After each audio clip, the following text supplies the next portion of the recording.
So I'm going to read direct from Sky Sports. Manchester City say that they are surprised to have been charged by the Premier League with numerous alleged breaches of financial rules. The alleged breach spanned back from a period from 2010 to 2017 to 18 campaign. Ty, should they be surprised?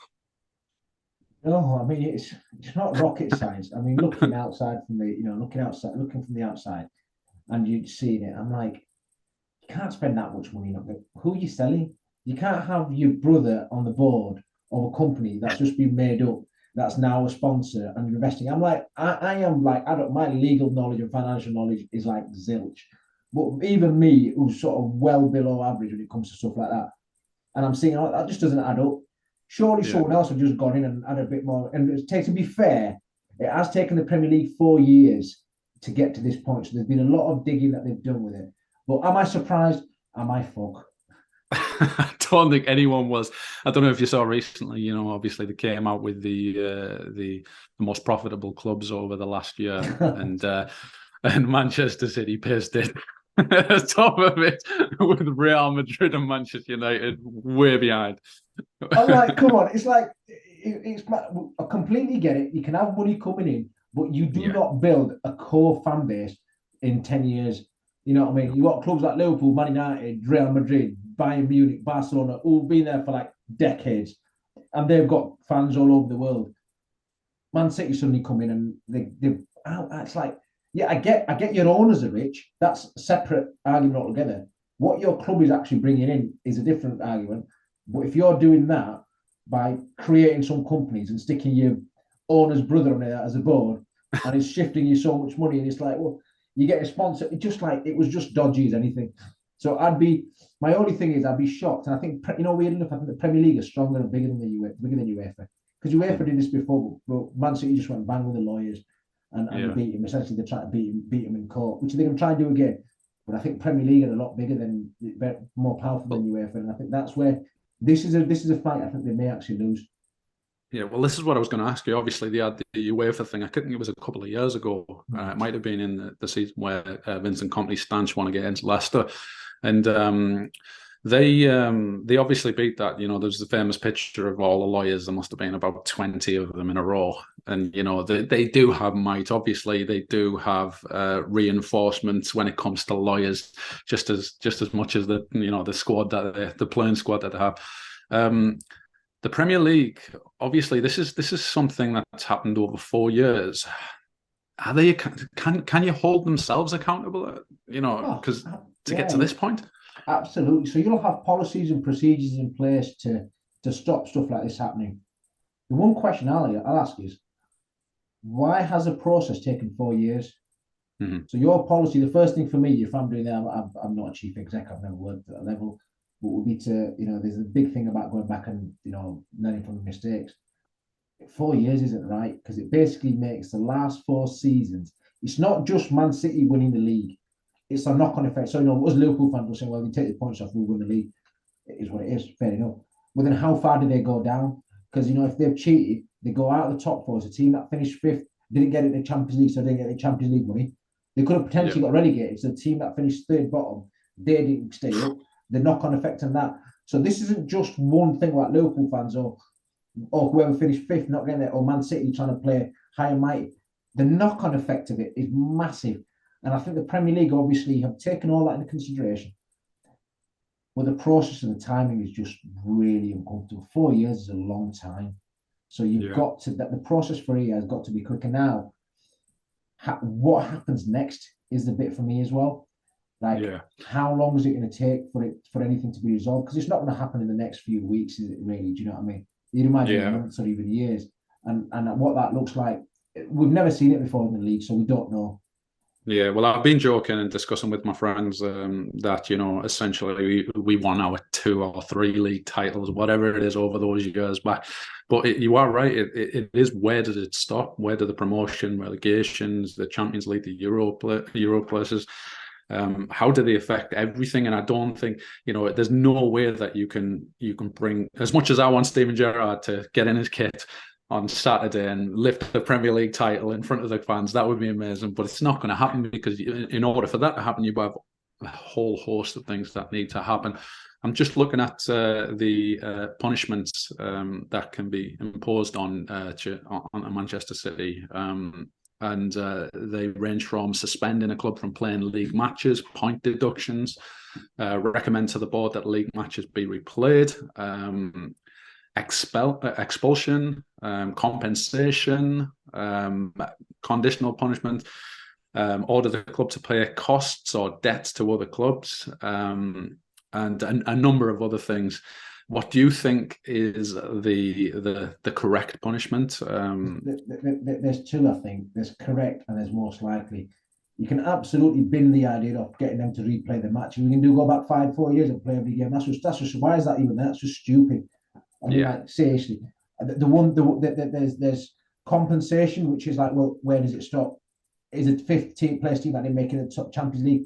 If they get found guilty, something will have to be done there, and that's the challenge in it. It's like, you finish fifth, right? Okay, well, we want our Champions League. We'll finish second, we want our Premier League title, we want this, with the knock-on effect to the potential endorsements and everything else that we would have got from it.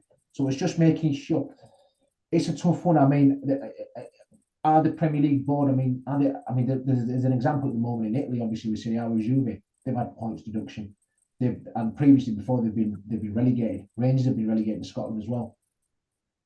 That I think, if you want to send a message, that is an absolutely right thing to do. If whatever is written in the articles to say, if this is what happens, if this is what you do with financial fair play or unfair play, this is your punishment. You will get deducted 30 points, so you'll get deducted, you'll get relegated, you'll have this amount of fine to pay. You've got to do what is in the book.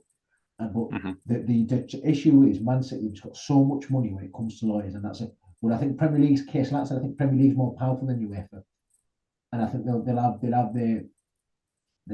will have spoke to the legal team. They've done all the due diligence to make sure that they're in a position to release the statement. Airtight, airtight. So it's got to be right, and I think Man City are going to struggle to get out of this. I've seen Man City statement saying they're surprised at this. We've shared all the information that Premier League have asked for, and we're looking to sort of look into this a bit further and see how it can be resolved. But I think this is there for the long run, and it just looks it's looked dodgy for a while. Quite a few journalists have dug into it and said it's not right, and this is the first time I think they've gone, right. Yeah, this isn't right. We'll have a look at it.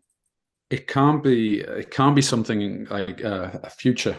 For the future, i.e., a deduction of points for the beginning of next season. It can't be an amount fine just because of it's not going to affect Man City in any way, shape, or form. What, you're going to deduct them 20 points next season? Okay, they'll still finish Champions League.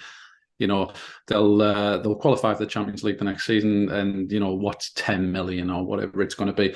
I know Man City fans will say, well, it shouldn't be a different rule for us just because we're absolutely minted. Well, if you're cheating, you're financially doping, you deserve to be at least relegated. I'm just kind of hoping that the Premier League do follow, Serie A. Obviously, when they do the due diligence, look through all of the paperwork, what needs to be done. And if they deem it necessarily, they do. We have a thing where we kind of glorify the top six, essentially. And I just hope it's not going to be one of them instances where, it just gets brushed under the carpet because they are one of the top six. They need to be essentially dealt with the more severest that it can possibly be. Just thinking about the match. I've got a question for you. If this was Liverpool, what would you want? I was going to say a 10-point deduction, but probably relegate us at the moment. If it was Liverpool, I would say a relegation is fair. I think a relegation to the Championship, that would probably be my best hope for us. But you say, what's the difference between essentially what they're doing, what Juventus have done? They've essentially cheated. They've financially doped. But then where does it end? Because essentially this is just the start of it. You think the likes of maybe Chelsea, this is just, surmise, and we don't know where this is coming from, how the money is being pumped into the club, but a lot of clubs at the moment must be looking over the shoulders. And it does beg the question as well. We think about the Premier League. You say how strong the Premier League is, then what about La Liga? The La Liga start to ask questions of Barcelona and Real, who are in massive debts. PSG, they're ultimately next. How does it affect the sale of Liverpool, Manchester United coming up? When big benefactors will essentially see that they can't sports wash. Essentially, that's exactly what it is. Just your thoughts on the other clubs involved potentially? Has there other clubs been mentioned? There's no clubs mentioned as. I mean, the obvious one we're looking at is Chelsea. I mean, they've spent a record amount. They're obviously going to be front center. I mean, there's a loophole that the consortium have found, and there's obviously they're staggering payments over a number of years. So it only goes on balance sheet, so you only spend whatever 20. So if it's 90 million over 6 years, it's like 15 million. For maths is right for you, which works out all right. But they've obviously found a loophole. But now it's a case of they've got to get and the clubs complained to the Premier League, and that's why they've gone and looked at it and they've tried to make amendments. UEFA the same as well. So there would be one that you'd be looking at. I mean, Newcastle are very early. I mean, they must be glad they've not just went absolutely bonkers and just bought one because they bought quite sensibly. If you look at it, I mean, we've been above board to our own detriment, really, haven't we? When you say we, you refer to Liverpool, yeah. Yes, when you say Liverpool, yeah. So I've been, we've obviously been above board, and it's just cost us like selling only what you can, buying only what you can bring in. Unfortunately, some of the clubs, and I think there's got to be punishment for people cheating, and we've mentioned it, and it's been said. It's a club essentially being run by a state, and that's where the issue lies. And the states just basically try to hide its cheating, try to hide any wrongdoing, and they've done it in a way which is essentially it's massively devalued the competition. And I don't think devalue is the right word. It's lost its the brand, the Premier League brand. You'll hear that a lot. I don't think the Premier League brand will be they will hate this, and I think for them the response will be severe and strong. And I think it's got to be as well, because it's reputational damage more than anything. It's the biggest league in the world. It's not necessarily the best, although everyone thinks it is. It's the biggest league in the world with the most money. Stuff like this will not help, and it'll just make future owners and anything else coming up just think twice about getting involved. Yeah, like you were saying there that the Premier League, the FA, they'll have the ducks in a row. It'll be pretty much ironclad because with the way that it came out. If anyone can fight this, it's Manchester City, and I don't see this as being a short-term solution, something that's going to happen quickly. Do you agree? Do you think it's going to be maybe a couple of years that this is going to rumble over? Yeah, I think months, and I think at least months. But the only thing that I think might get a move on is the fact that the Premier League have waited 4 years to get this out. I think they've got everything that they need to make sure that this is airtight. And I think they're going to be very confident of getting. I mean, I was almost going to say get Man City convicted, but you get the point. You know what I mean? It's like there's been other CPS cases recently, which we're not going to talk about. But this is just one where I think there's they would have a very strong case to sort of go forward with it. I mean, it's a really tough one, this, and I'm not entirely sure which way Man City and Guardiola can go here, because as Guardiola, you're going to be asking the questions of your owners, and you're going to start doubting them, because there comes a point, regardless of what someone's saying, if there is constant noise, something's not right, and I think he has got to be just having that little bit of doubt, and I'm not sure if he stays around for this. Well, you said, that's a good point. It takes me on to the next thing. Thomas Tuchel had to deal with so much from Roman Abramovich's the fallout of Roman Abramovich. Last week, Ten Hag refused to answer questions on the name we won't mention. And then obviously now Guardiola is going to get absolutely hammered on this. you know, you're thinking that they're still fighting on a few fronts. You know, the Champions League is very important to them. The league's very important to them, and more specifically, it's important to someone like Guardiola, who you imagine has got a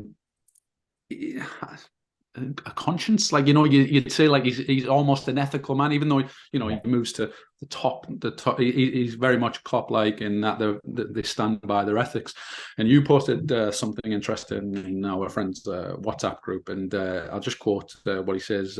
He says, if you lie to me, referring to the club, the day after, I'm not here. I will be out and I will not be your friend anymore. I put my faith in you because I believe 100% from day one, and I defend the club because of that. He's constantly come out and, you know, defended the fact that they spend a certain amount of money on a certain player and that, and he's done that time and time again. Do you think that he is a man of his word? Do you think he would stick by something like that? I think, yeah, no, I agree. I think Guardiola and Klopp, two of the best managers in the world, but they're two of the most, I think, managers that you can sort of hang your coat on. You can trust them. I'll give you an example. When that stuff round, you just mentioned it came to you, that stuff around Catalonia, when it came around, obviously Catalan and the rest of Spain, and he wore a thing, and there was like, well, no political stuff around the Premier. He stuck by it and he wore it. He's very sort of front foot whenever it comes to moral stuff. Do you know what I mean?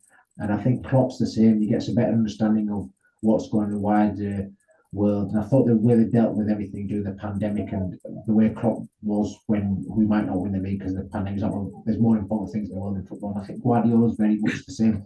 As much as, you know, we want him, he's been, you know, our biggest rival for the last 6-7 years. Yeah. I would trust him. I think I'd expect him to stick to his word and leave if that did happen. But you just don't know how close that relationship is with the other players, other board members. Sorry, but I do think he'll walk if it ever got to that point, and he didn't believe him. Yeah. Question of the day. I'm not going to stitch you up today. I think it's a pretty obvious one, unless you want to take over it. I will go with the fact that what punishment do you think Manchester City should be given? What's right? What do you think will happen? And it'll be interesting to see what Manchester City fans will have to think about, because it's not nice. You know, effectively, they've enjoyed the fruits of the labour over the last, you know, few seasons, but it's never nice for someone, especially if they've supported them way before, you know, all the money came in, and now they're potentially looking at some kind of a relegation. What are your thoughts? Put it down below, as always, and we will respond, as always. Last thing, before we finish up, we've been doing a Prime giveaway. We've got 2 bottles. I don't know what flavours they are, but it doesn't matter anyway. The red and green, yeah, they like gold, aren't they? Yeah, the red and green. It doesn't matter what they are. They go for major bank. So you get them. You can put them on eBay, or, you know, you can do what you want. You can drink them. You can do what you want. I've drank one. It tastes like weed, so I won't be having it. Yeah. And we are only rewarding the obviously the viewers that get to this part of the podcast, because you're the only ones that are going to get to hear it. So essentially, all you need to do to qualify is to make sure that you subscribe to us, and make sure that you put a comment down below. It can be absolutely anything, and obviously Ty monitors all comments and will reply to every single comment. So yeah, any constructive feedback, anything that you don't like, anything that you do like, feel free to put it down below, and that qualifies as a comment. But make sure you subscribe. So with that being said, I think we've covered just about everything. There'll be a lot more going on about this over the coming weeks, and I think that we will obviously be covering it. Anything that you want to say before we shoot off, Ty? Yeah, just a happy 19th anniversary to you and your partner. Thank you very much. Thank you very much for going out tonight. Palmos all around. Brilliant. Nice. Right. Cheers, mate. Right, I'll catch you later, guys. See you later.